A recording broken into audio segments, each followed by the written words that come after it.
So The first one I'm reading is. Yeah, no, I just want to take some time in the actual room itself. So the thing is that this is a model of the way that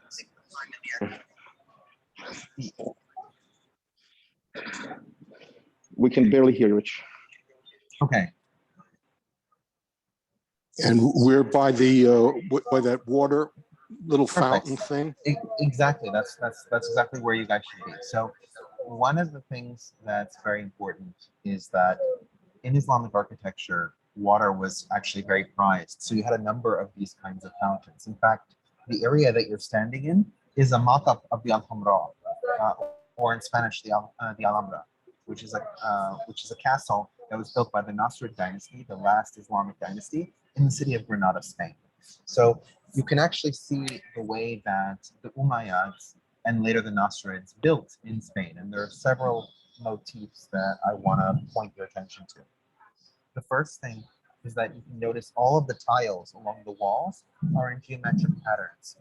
The Umayyads in Spain and later the Nasrids formalized a style that avoided the replication of living animals and plants in favor of these geometric designs. And they would incorporate certain elements of plants, for example, in the curvature of the fountain, like you see. But by and large, they kept their ornamentation to geometrical designs. If you look by the window, there's a small stela.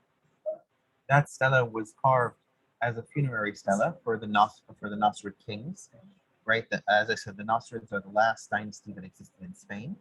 One of the things that we're going to touch on when we get to the Tuesday is that most of Spain was reconquered by the Christians by the mid-1200s. There was one Islamic kingdom that survived from the mid-1200s until 1492, and that's the Nasrid kingdom based in Granada.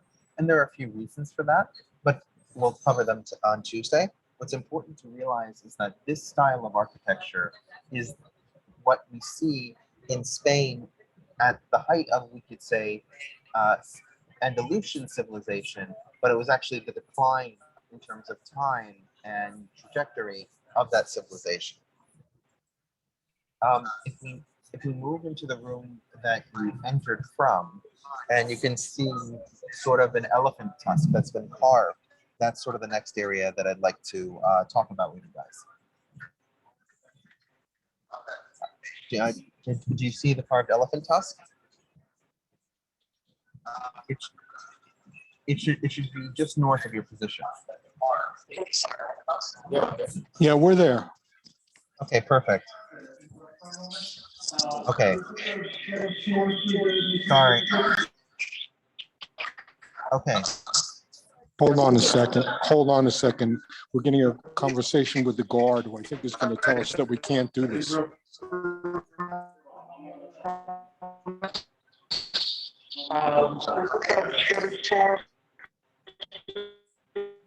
Okay, we're okay. Okay. All right. So. Okay. This is what video. This is on the video. You are showing your. Okay, I'm gonna stop. No video. No video. Okay. So one of the things that we talked about last time that we met was we had the Aghlabid dynasty, which was a dynasty based out of what is now Tunisia.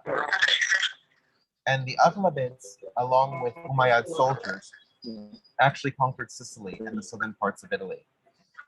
These parts later came under Norman conquest when the Normans took southern Italy in the 10th and 11th centuries. But what's important to recognize here is that because the Aghlabids had this long-standing colonization and civilizational tie with Sicily, that there began to be a large trade in ivory that moved from Central Africa through the Aghlabid state to Tunisia and resulted in high-level ivory carving. Only our group here, making sure we. Sorry? Okay, that's a high-level ivory carving in that area. Of course,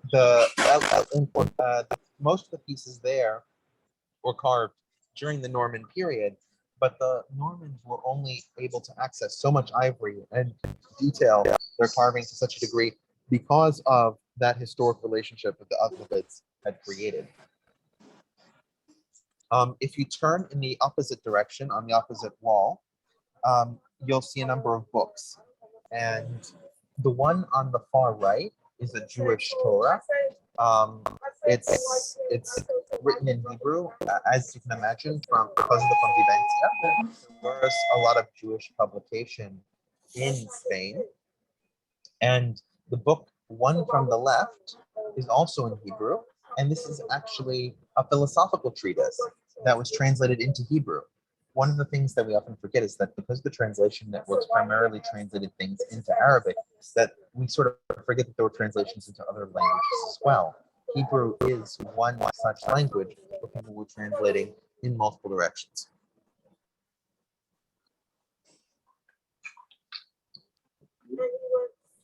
All right. The next thing I sort of want to point out is if you look on the north wall, you can see sort of a tapestry that goes from floor to ceiling.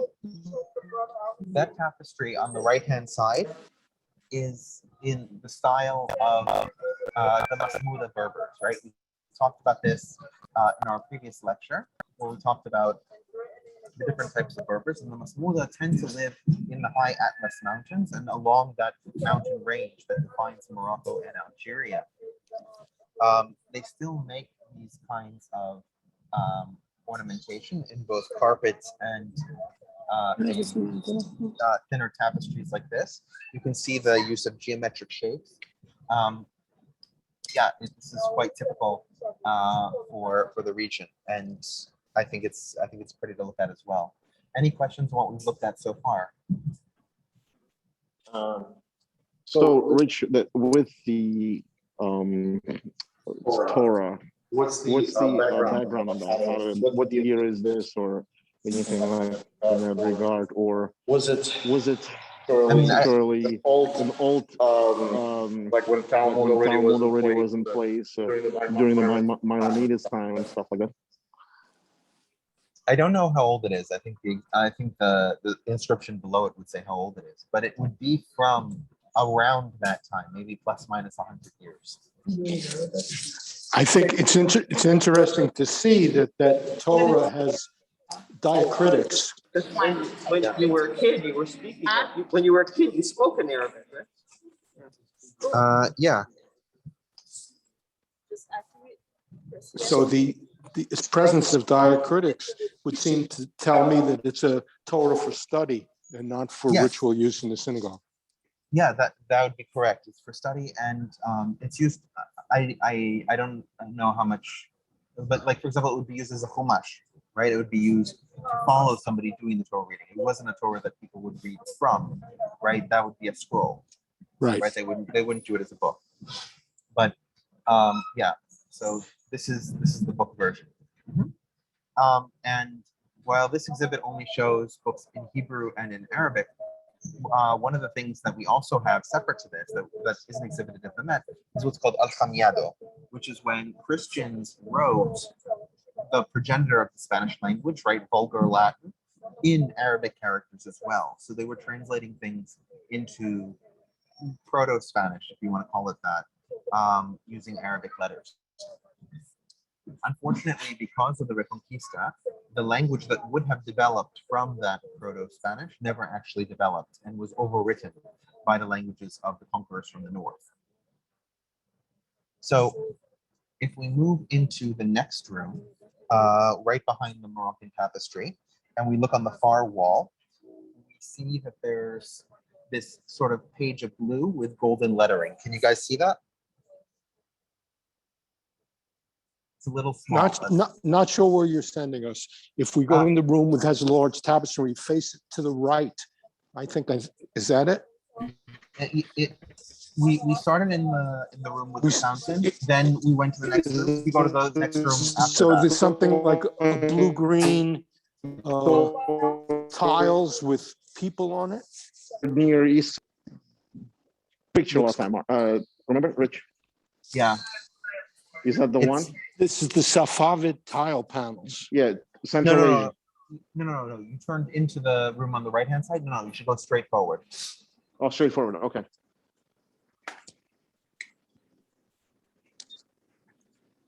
All right. So you're now there. One of the things, if you see it, you can see that there's a blue panel with gold lettering on it. Do you see that? It's a little small. It's a little small, but it should be straight in front of you. So we're in tapestry room right now, and then there's like where people used to live, like Ottoman Empire, and then on the right you have carpets. Is that the one you're talking about? No. Okay, go back to the room with the ivory tusk. Ivory tusk. Oh, let's go back to the ivory tusk. Okay, gotcha. So it's the other way. I got you. Yeah. Sorry. No. It's a little complicated.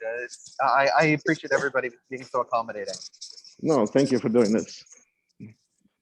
Okay, so we're by the ivory tusk. Yes. So you're by the ivory tusk, and now go to the room that's opposite the Spanish chamber. Wait a second. Let's just say if I'm facing the ivory tusk, I've got the water fountain on my right. The water fountain on your right, turn left. Yes. Turn left, so it's back where we came from. Yes. Okay, gotcha. Okay, got it. So we have right. this writings.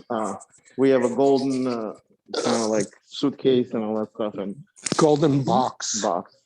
Yeah, exactly. Okay, so go past the golden. Oh, there it is. I see the blue with the yellow writing. Okay, Yeah, got exactly. The- Now, this is actually a folio from one of the oldest Qurans that still exists. And when I say that, I mean there are, of course, archaeological expeditions that have found older Qurans that are in various states of decay and don't match the versions that we have today, right? There are some linguistic inconsistencies and other inconsistencies that make them unusable Qurans. However, this is a folio from the blue Quran. You can see why it's called the blue Quran of Kirwan, which is in Tunisia. And this is from the 9th century, which, as I said, which makes it one of the oldest surviving Qurans. One of the things that you can notice, if you compare it to the Quranic segment that's on the wall to your right-hand side, the gigantic one, is that there are no dots. If you look very closely, there are no dots, no diacritics.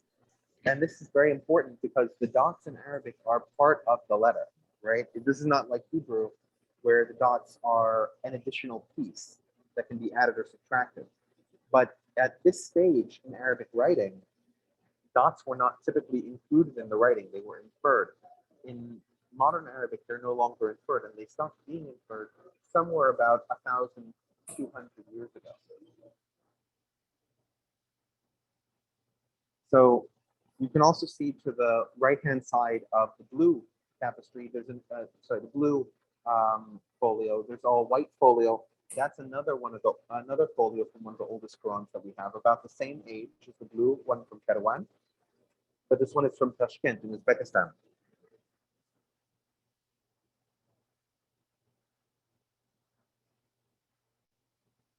Everybody still here?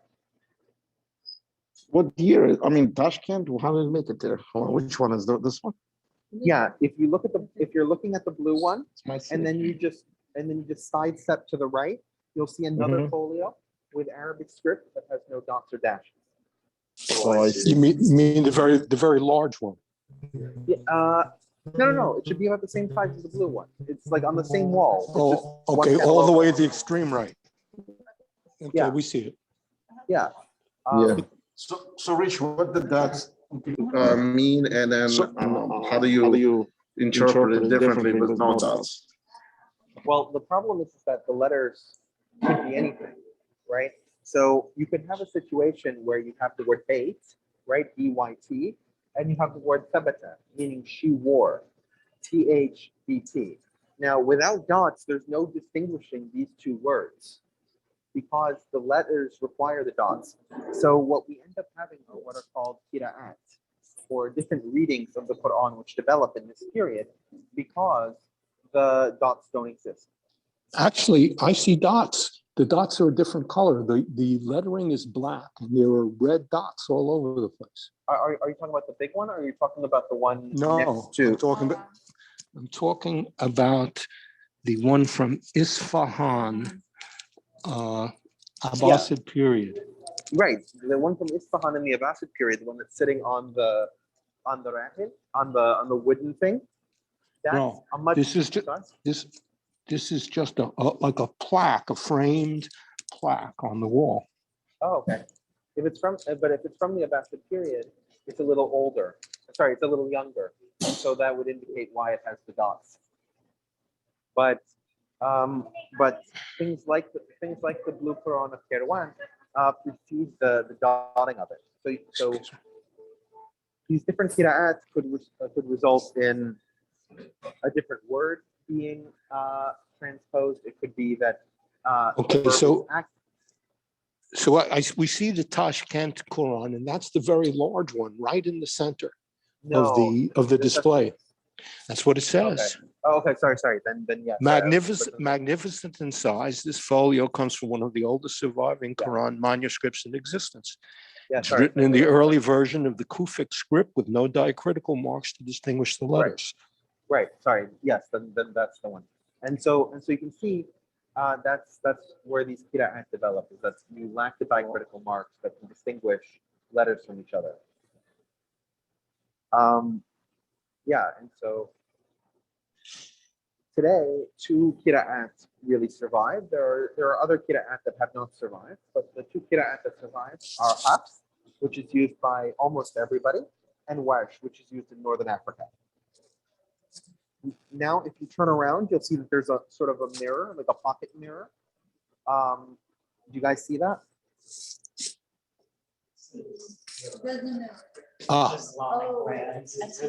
Okay. Okay, if you look on the mirror side of it, you look very closely at the center, you can see actually the purpose of this mirror.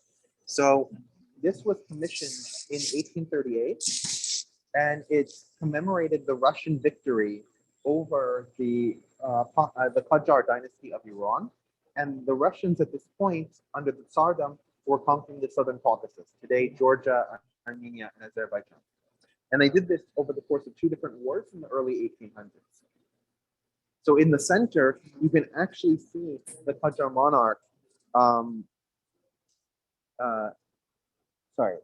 Nasr ad-Din Mirza, meeting with Tsar Nicholas II. Tsar Nicholas I, sorry. Tsar Nicholas I, as a recognition of that treaty and the signing.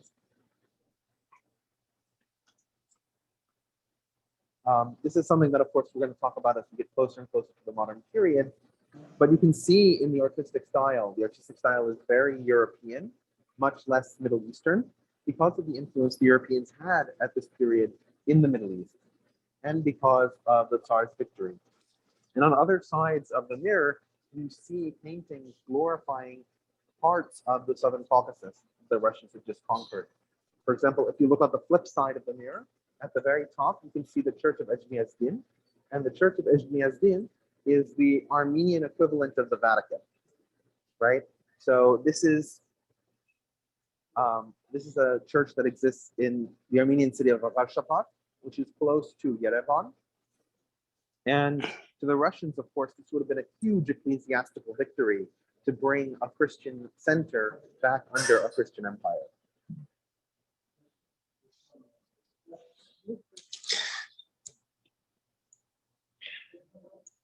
No, Rich, you said at the time, you said Armenia was mostly, especially Yerevan, was 90% Muslim, right? Yerevan was 90% Muslim. Yes. And what is Armenia today, when the Russians conquered it, was 80% Muslim when the Russians conquered it. But what the Russians began was what we can now retroactively call Armenification. So they provided incentives for Armenians from the rest of Iran and from what's now Turkey to migrate to that area and make an Armenian majority. That said, the Armenian church was already well established in the region in terms of its physical structures and historical place. Think about it this way, right?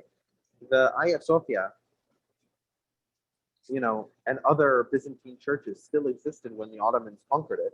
Those churches didn't just disappear. They were there despite the fact that the Muslims were in control. The same is true of Ejmiyazdin. So the next one, we're going to Umayyad Abbasid. It's interesting. There's on top, there's a Jewish star, David star, a tile. What is this? I see the star you're talking about. It's not a Jewish star. It's just the geometric pattern. Doesn't it look like a Jewish star? Wow. I think it's kind of impossible not to make that. Oh, let's see. Yeah, I'll show it to you. Can you see the video, Rich? Oh. Yeah, no. I knew which one you were talking about when you said it. Yeah, Yeah, they said it's a common motif, the star. It's not just Jewish. Oh. Yeah. All right. So if we go through, you see the Quran on the Rahil. The Rahil is that big wooden thing. It's actually behind you now, I think. Yeah, we see that, yeah. Yeah, that's a very traditional way of holding and storing a Quran, because the Quran is not allowed to touch the ground. So these wooden pieces were made to hold it. Of course, most Rahil and most Qurans are much smaller than the one in that exhibit, but that's the general way that it is done. If you go in the opposite direction towards the Jewish star and then past it all the way to the back, and then you turn right where it says temporarily that you can't go there, if you just take a look through it, and then I'll give some commentary on that. Oh, I see this one.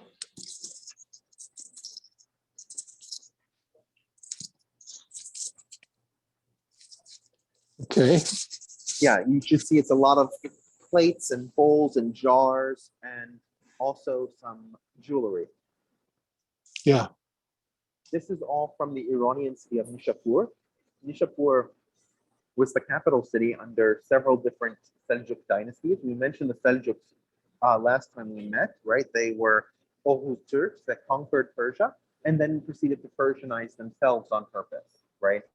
They appointed Persians to they appointed Persians in order to govern and administer the empire, and they made it. Nishapur became their capital, and that was especially true when the Seljuk Empire really split. Right, we talked about that at the end of last week's lecture. That the Seljuk Empire, sort of in Iraq and eastward, remained a contained entity, and the one in Anatolia and the Levant region was much more piecemeal, owned by different Turkish tribes. So the one in Iran was really the more contiguous empire. And so you had the wealth and prestige to make all of this pottery and all the jewelry. Also, if you turn behind you, you see sort of like a cat. That cat was an incense burner that was used by the Seljuks, by the Sultan at the time. And it would have been one among many different artifacts that they would have used. And you can see the Persian design and build of that item.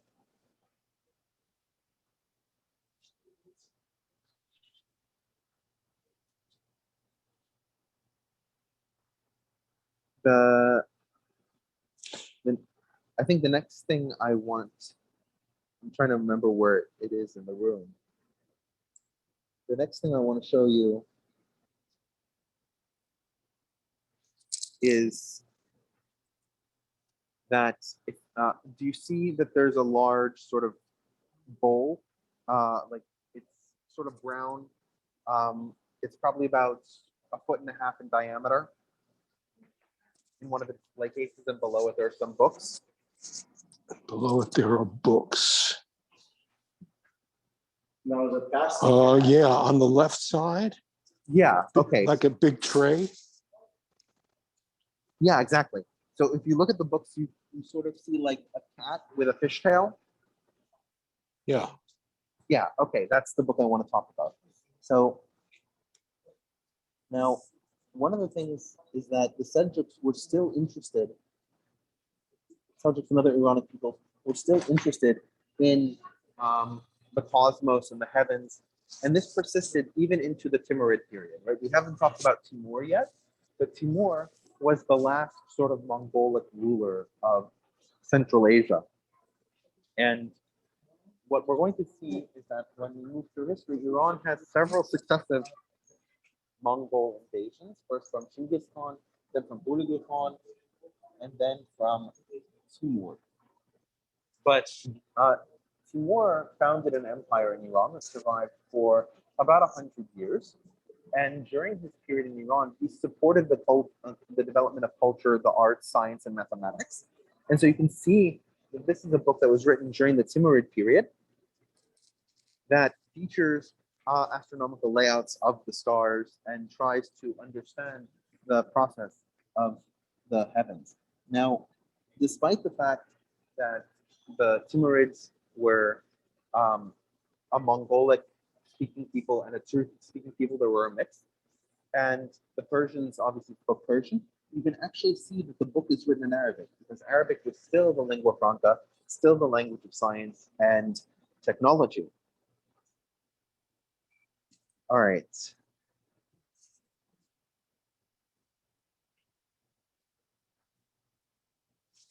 The next thing I want to show you is if you go around to the end of the exhibit and you hang the L, right? You make that right turn at the end of the exhibit.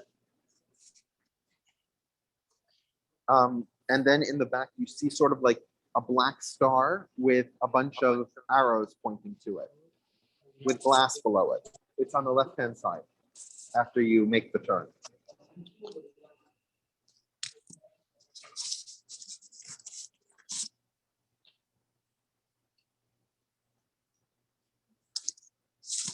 We're back to where we took pictures. The blue tile, the turquoise. No. It's like if you look on the back, there should be like it looks like two stars, and then each of the stars has like arrow points pointing towards it. Oh yeah, that's the one you were talking about. Yeah. So if you come close to that, these are pieces from the Mamluk period in Egypt. And we haven't covered the Mamluks yet, but we're going to very soon when we get through the Crusades. Now, the Mamluks are a very interesting dynasty in that nothing really changes under them. They establish a model in 1250, and they basically keep that model until 1517, when it collapses on itself because modernity happened. So the Mamluks had a very strict economic regimen, but part of that economic regimen was rebuilding mosques and creating religious architecture. And you can see the glass work there, the tile work. Much of the stuff that's in that part of the exhibition is built by the Mamluks of Egypt because of their veneration of the religion.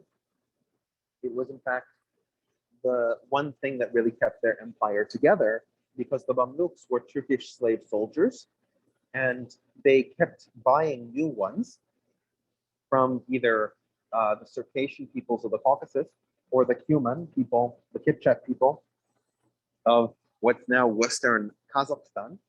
And those people would come into Egypt and become part of this ruling elite.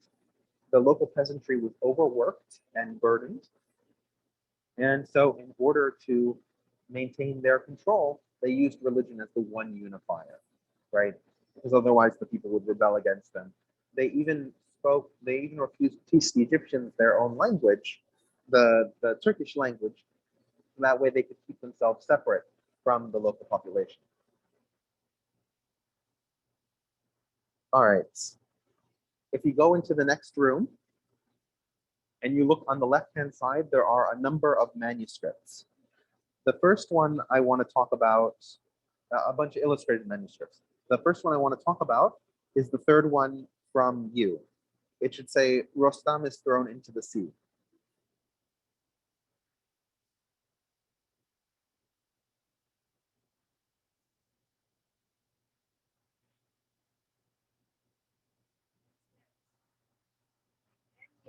Yeah, we see it. Uh-huh.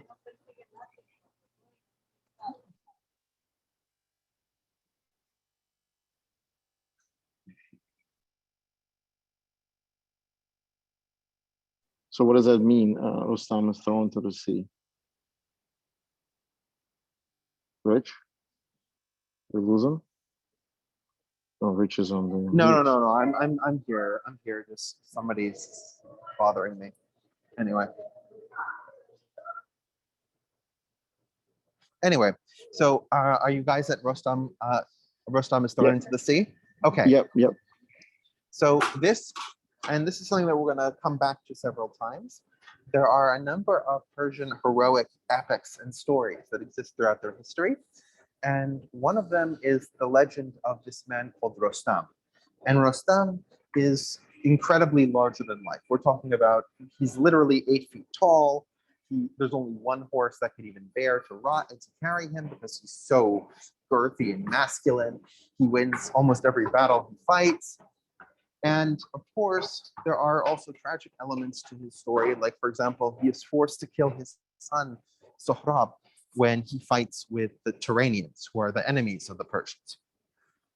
So this is one folio from the story of this Rustam, and an indicator that Persian culture didn't just stop because Islam happened. In fact, as you go later and later into the Islamic period, you can see this was written during the Ilkhanid period, which is the Mongol period in Persia,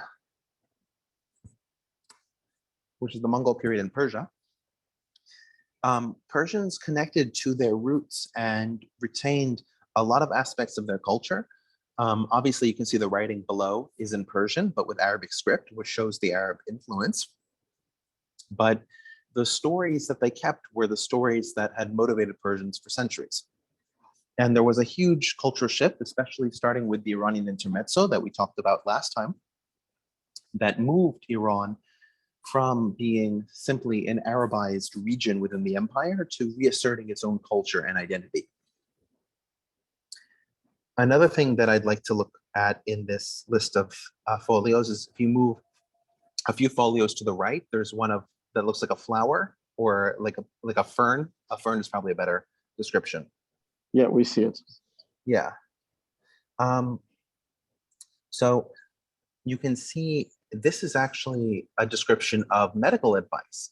We have a lot of folios that are not just religious themes or political themes, but this one in particular is actually a guidebook on horticulture and agriculture, and and also medicinal value, right? So you can see that there was an immense amount of care, especially that we were talking about the Islamic Golden Age and all of the things that were discovered during this period. This is this is a Greek manuscript that was translated into Arabic and still used in order to help people, in terms of their medical needs and necessities. All right.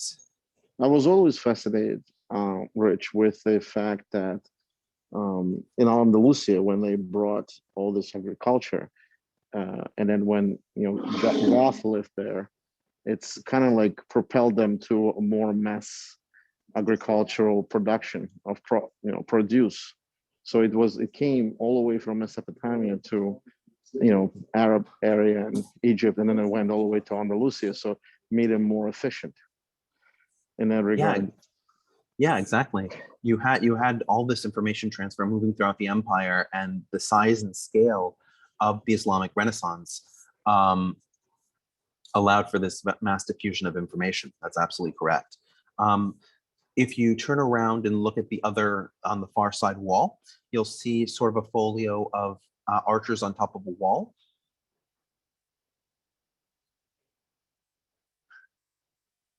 Do you see that?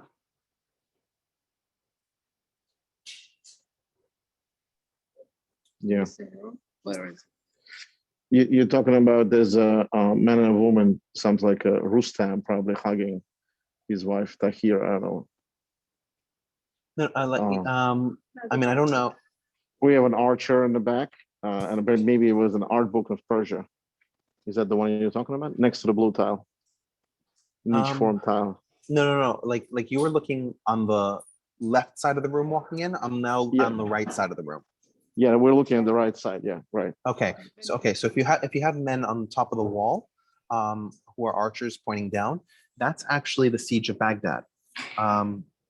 So one of the interesting things that we have is that, right, those archers are representing the actual, the siege of Baghdad. We haven't gotten to this yet, of course. This is during the Mongol invasion of Iraq under Hulagu. That's the second Mongol invasion of Iran, and the first Mongol invasion of Iraq.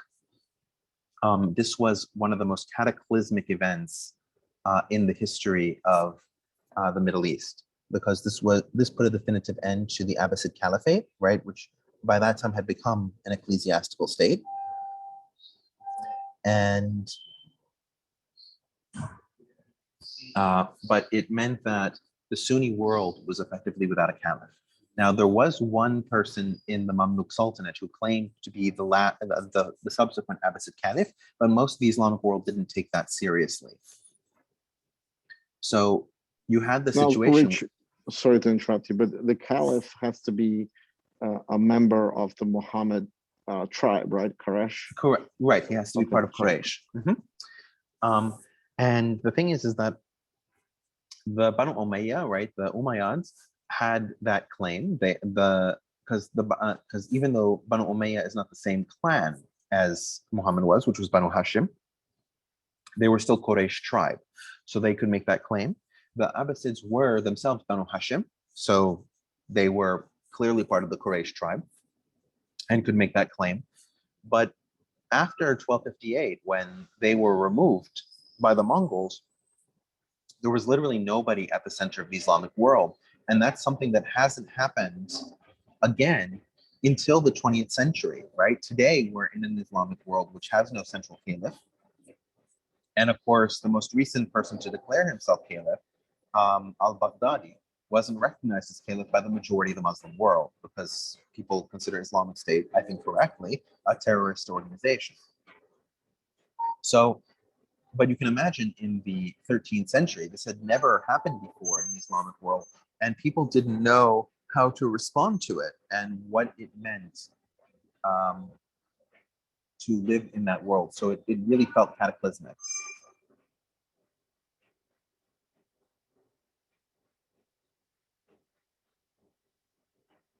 Okay, if you go back to the first wall where there were the folios, but you look at the suits of armor on the right-hand side.